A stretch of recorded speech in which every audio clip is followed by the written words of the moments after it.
Olá, meus amigos, sejam todos muito bem-vindos ao canal Politizando. Eu sou o William Jacob e vou trazer nesse vídeo os dados de uma pesquisa que foi divulgada no dia 21, mas curiosamente não teve uma repercussão tão grande assim. Foi feito pelo Instituto Ideia, contratado ali pela Exame. Eu vou trazer aqui os números porque Ciro Janones e Simone Tebet cresceram. Um outro instituto já tinha também pegado esse crescimento dos três e esse aqui também captou uma queda do Lula e uma queda também de Bolsonaro. Vou trazer para vocês algumas reflexões além dos números, mas antes eu quero pedir a sua ajuda.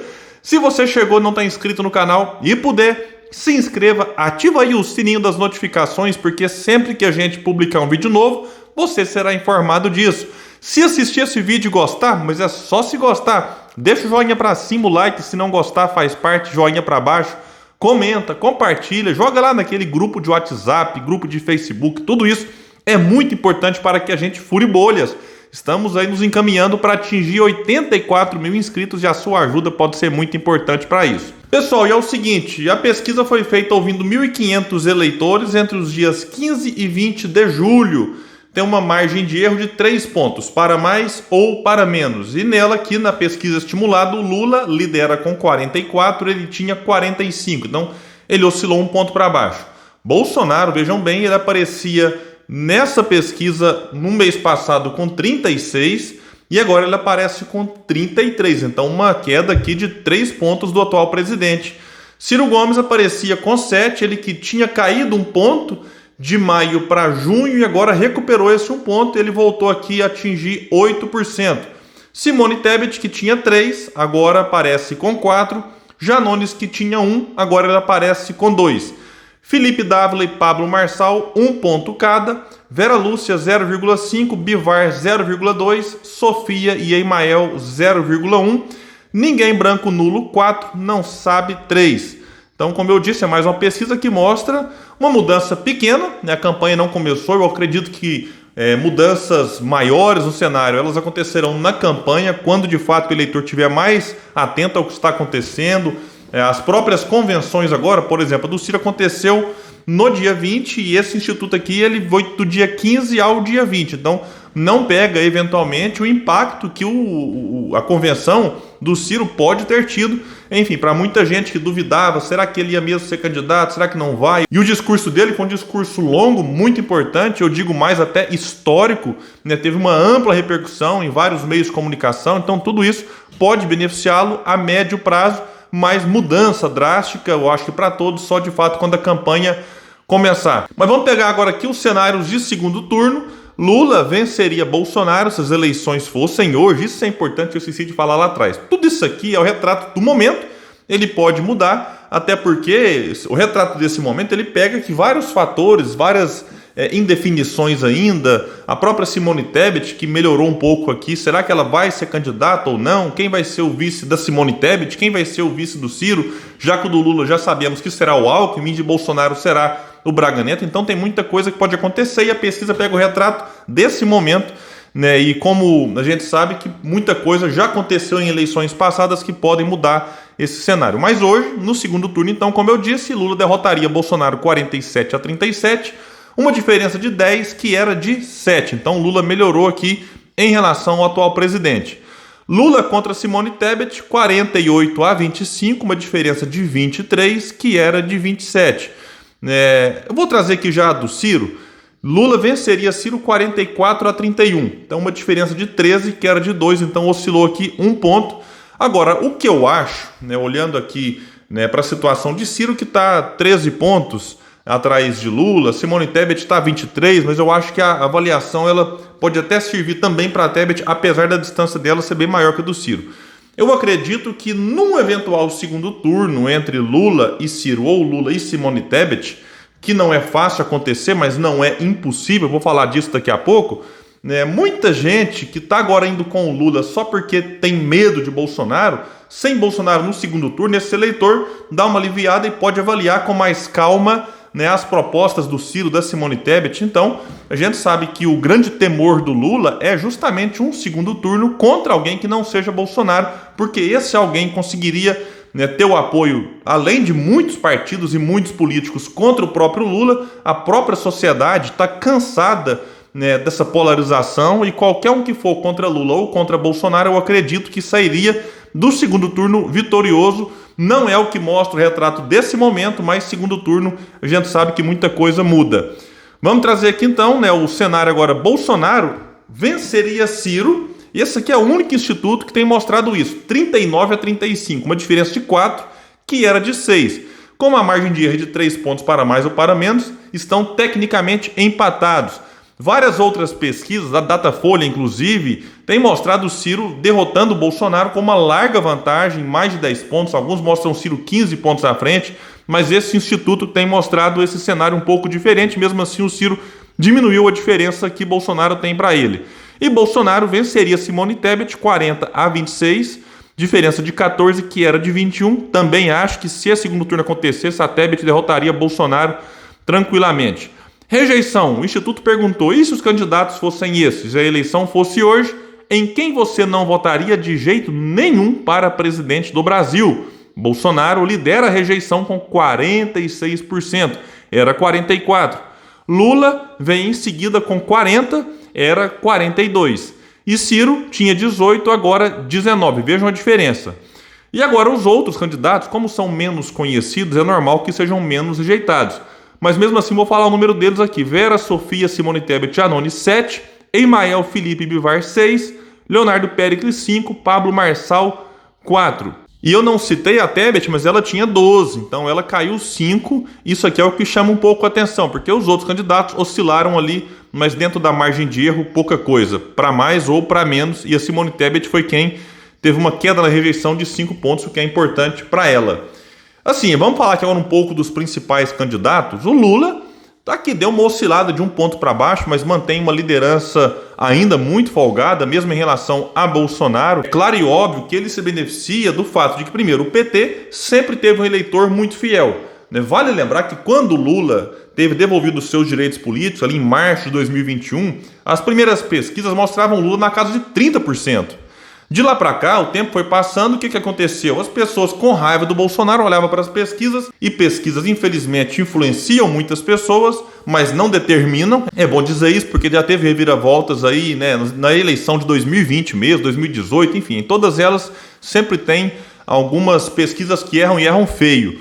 Mas o Lula, então, quando volta para o jogo, ele tinha ali 30-31%, as pessoas olhavam e falavam assim, nossa, né, vamos tapar o nariz aqui porque do outro lado tem Bolsonaro. Então as pessoas meio que estão, né, com a cabeça fechada de que você ou tem que escolher um ou tem que escolher o outro. E como, né, você tem Bolsonaro com uma rejeição altíssima, tem muita gente, né, fazendo de conta que o PT não errou ou até admite. Essa semana eu conversava com um amigo e falava, não, eu sei que teve muito roubo mesmo, mas Bolsonaro é pior. Bolsonaro também está roubando, Bolsonaro é isso, Bolsonaro é aquilo. Ou seja, não consegue defender o Lula, mas consegue falar muito mal do Bolsonaro, e por conta disso, na cabeça dessa pessoa, Lula é quem representa a chance de salvar a democracia, o que é uma grande bobagem, porque Ciro, Simone Tebet, né, o Janones, Felipe Dávila, todos esses outros aqui também são democratas, então não tem essa conversa. Mas o Lula e o PT, de forma proposital, entendendo o sentimento do povo de rejeição ao Bolsonaro, tem, né, se aproveitado disso, não tem discutido muitas propostas. Na verdade, assim, é um vazio de ideias completo. O Lula foge de debates, sabatinas e entrevistas,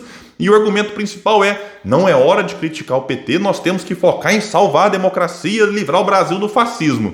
Então ele, nesse momento, lidera, mas já tem várias pessoas captando um movimento aí, uma queda, que vamos ver se vai ser uma tendência, isso vai continuar durante a campanha. E é bom lembrar que essa pesquisa já captou o movimento da Anitta apoiando o Lula, e mesmo assim, em termos aqui de intenção de voto, segundo esse instituto, né, não teve um efeito positivo. Não dá para dizer que o Lula caiu por causa da Anitta, talvez teria caído mais. Mas o que eu quero dizer é que o Lula, segundo essa pesquisa, não aumentou, não cresceu, né, mesmo recebendo o apoio da Anitta e de boa parte, né, de uma certa classe artística, aí, principalmente alguns famosos, que tem muita gente que não sabe se isso aqui acaba ajudando ou até, em alguns aspectos, prejudicando o Lula e dando mais munição para o Bolsonaro, que não tem o que comemorar nessa pesquisa. Ele caiu 3 pontos, né, no cenário de primeiro turno. Nos cenários de segundo turno, ele piorou o seu desempenho em relação a todos, a Ciro, Lula e também Simone Tebet, a rejeição dele aumentou, a avaliação do governo piorou. Então essa pesquisa aqui não tem nada a ser comemorado por Bolsonaro.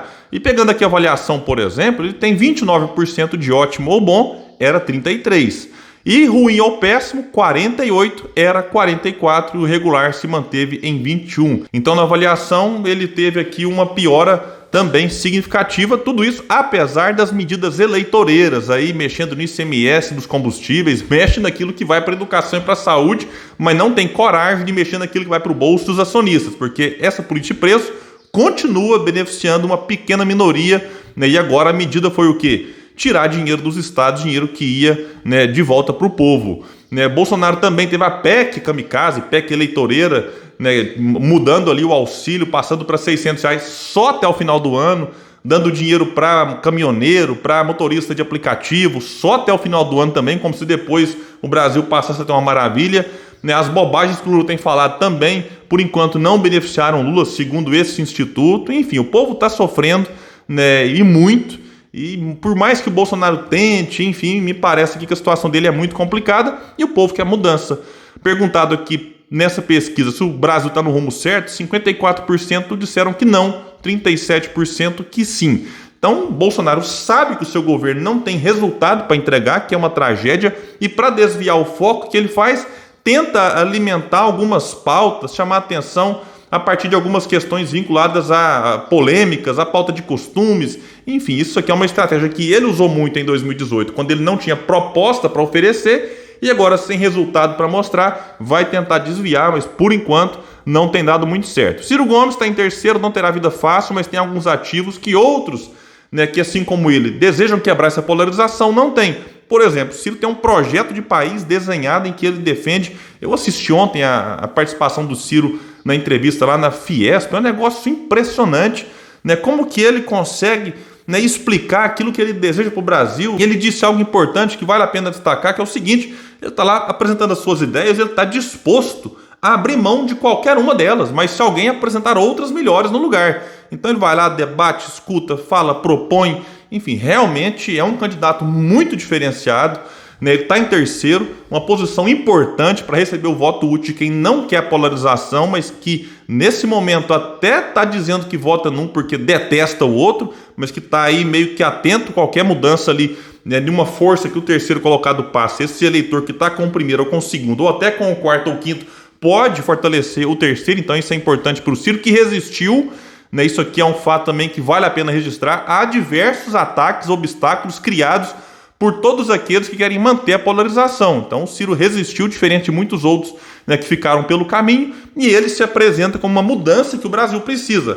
Né? Bolsonaro é a continuidade dessa tragédia e Lula é a volta ao passado que gerou, né, esse presente. Como o Ciro vive dizendo, não existiria Bolsonaro, ou o clima que gerou a eleição de Bolsonaro, não fossem os muitos erros e contradições do PT no poder. E quando eu falo de respostas, de projetos, de propostas que o Ciro tem para os diversos dramas que nós vivemos, essa pesquisa perguntou qual é o principal problema do Brasil hoje. 25% disseram que é o desemprego, e o Ciro tem um projeto claríssimo que enfrenta o desemprego e gera emprego de qualidade. Não é só gerar qualquer tipo de emprego, mas o Ciro tem uma proposta clara para isso. 22% disseram que o principal problema é a inflação, e o Ciro tem falado muito disso. Corrupção é o principal problema para 14%. O Ciro fez um seminário com especialistas e disse que vai apresentar agora, né, uma outra proposta ainda mais bem elaborada do que ele já tinha apresentado para a questão da corrupção. Saúde, 12%, educação, 11%. São dois temas que também estão lá no livro do Ciro. E educação, vale dizer que o Ceará hoje é referência em educação. Fome e miséria, 7%. Outro problema, 3%. Vejam o detalhe aqui agora. Moral e costumes, 2%. Ou seja, o povo não encara isso como principal problema. Mas é aqui que Bolsonaro tenta se aproveitar de uma discussão rasa e vazia que uma certa esquerda às vezes faz. Segurança pública, 1%. Vários problemas, 1%. Simone Tebet melhorou um pouco os seus números, né? No primeiro turno melhorou 1 ponto, no segundo turno também melhorou em relação a alguns cenários, mas ainda assim está em quarto, não tem militância, o que é importante para defender o candidato de alguns ataques e até divulgar as suas ideias. A Simone Tebet não tem isso, não tem muito apoio no seu partido. O Renan Calheiros está ameaçando. Quando eu parei para gravar esse vídeo, eu vi um tweet dele ameaçando entrar na justiça contra a convenção, né, que pode aprovar Simone Tebet como candidata do MDB. Realmente é uma situação para ela bastante delicada. Os outros, uma situação ainda mais difícil do que a da Simone Tebet, né? E aí a gente vai ter que aguardar e ver o que pode acontecer daqui para frente. Bom, pessoal, e a gente sabe que pesquisa, infelizmente, influencia o voto de muitos, mas a gente já viu aí ao longo da história várias viradas e eu acho que isso pode acontecer nesse ano, sobretudo porque existe um sentimento do povo, né, de rejeitar essa polarização que tem feito muito mal para o povo, mas muito bem para uma pequena minoria que lucra na tragédia, em especial os bancos, que são aqueles que contratam boa parte das pesquisas e que, através dos seus tentáculos, influenciam grande mídia, partidos, políticos, enfim. A tragédia, ela costuma ser lucrativa para alguns, mas o Brasil, eu espero que acorde em relação a isso e, de fato, eleja uma alternativa, não apenas de nome ao que está aí, mas também de um modelo econômico e de governança política. Pessoal, então é isso. Vamos ficar bastante atento. Qualquer novidade eu trago para vocês aqui no canal Politizando, um espaço que luta por um Brasil melhor. Valeu!